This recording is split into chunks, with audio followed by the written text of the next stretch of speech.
హామీలు ప్రజలకు చేసిన మేలు చెప్పండి సార్. మేము కొత్తగా చెప్పాలని అనుకున్నాం. ఇప్పుడు కూడా మళ్ళీ కూడా అబద్ధాలు ఏం ఆడొద్దు, మనం ఏదైతే చేయగలుగుతాం అదే చెప్దామని చెప్పారు. అంటే 175 స్థానాలకు 175 లక్ష్యంగా జగన్మోహన్ రెడ్డి పెట్టుకున్నారు. అయితే 160 మాకు వస్తాయంటూ టీడీపీ జనసేన చెప్తున్నారు. అంటే నేను అనేది ఏంటంటే ఇచ్చిన హామీలను మొత్తం గాలికి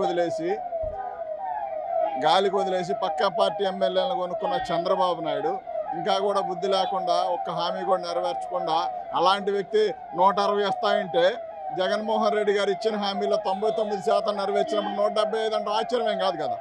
చంద్రబాబు నాయుడు బేరీ చేసుకొని చూసుకోవాలి అవన్నీ కూడా. అంటే ఎప్పటి నుంచి జగన్మోహన్ రెడ్డి బయటికి రాబోతున్నారు? ఇప్పటికే సిద్ధం సభలకి బాగా రెస్పాన్స్ వస్తున్న నేపథ్యం కనిపిస్తుంది. జగన్మోహన్ రెడ్డి గారు బయటకు వస్తేనే రెస్పాన్స్ ఎక్కువగా ఉంది. కానీ ఎన్నికల్లో ఎప్పటి నుంచి జగన్మోహన్ రెడ్డి గారు బయటికి రాబోతున్నారు?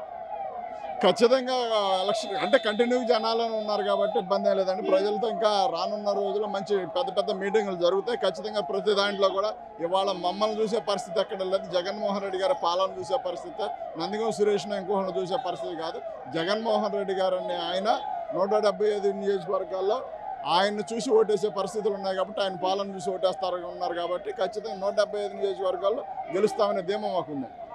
ఇది చెప్తున్నారు. ఖచ్చితంగా 175 నియోజకవర్గాల్లో నెగ్గడం కోసం ఈరోజు దిశానిర్దేశం చేశారు. ఇచ్చిన హామీలనే చెప్పాలి, ఏదైతే సంక్షేమ పథకాలు అమలు చేశామో అవి జనాల్లో తీసుకెళ్ళాలి, వాస్తవాలు చెప్పండి, ఆ వాస్తవాలను ఎక్కడ ప్రచారం చేయొద్దంటూ కూడా జగన్ చెప్పారు. ఖచ్చితంగా ప్రజలకు ఏం చెప్పామో ఆ అంశాలన్నింటినీ ప్రతి గడపకి తీసుకెళ్లాలంటూ జగన్మోహన్ రెడ్డి చెప్పారంటూ నందిగామ సురేష్ చెప్తున్నారు.